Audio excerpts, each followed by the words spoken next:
Alright, this is going to be a video of this 52-inch Commander Electric Corporation, or more commonly referred to as CEC brand ceiling fan that I got at the Habitat Restore.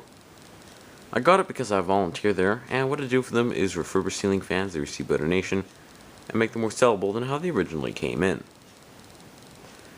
Anyways, I'm actually going to demonstrate it for you guys now, and start with the light kit. And this does work. I am using incandescent bulbs in here this time, just to go with the early 80s theme of the fan, as usually I would use compact fluorescents. Also, the light kit is not original, as it originally didn't have one, but I decided to put this on. I'll turn that off. Now I'm going to show the fan, and begin with the high speed. And I actually did put a white piece of tape on one of the blade brackets just to indicate RPM. And once this fully speeds up, it's probably going to go somewhere around maybe 220. It is a rather fast fan. It also blows a ton of air. It's surprising it spins so fast because the bearings are really terrible on it. You could probably hear. The fan also does have a little bit of a wobble issue, as indicated by the light kit, because one of the blades is bent, and it's not the blade bracket itself. It's actually one of the blades. It's kind of warped. Can't really do much about that, unfortunately. But other than that, the fan runs fairly well. So yeah. Anyway, I'm going to go to medium now. This is probably going to go somewhere around maybe 180 RPM. Kind of like high speed on most 52-inch fans of today. Maybe just a little bit slower.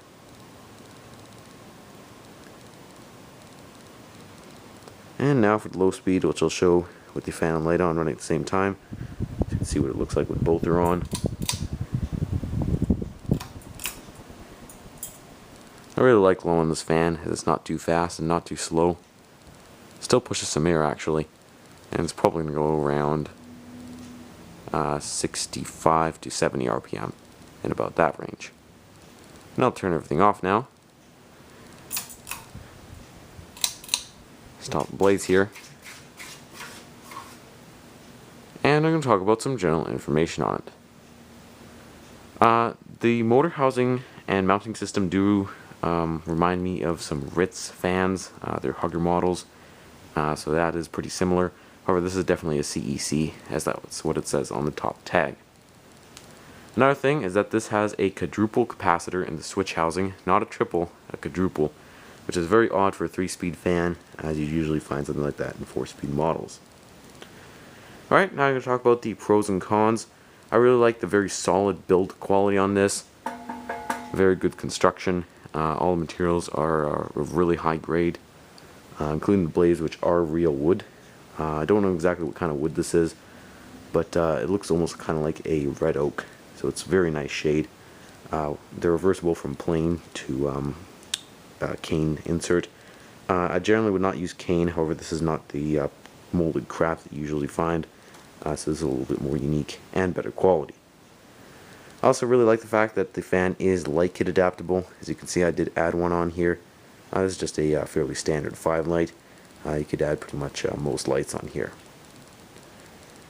Another thing I really like is the flush mount design, especially the decorative motor housing.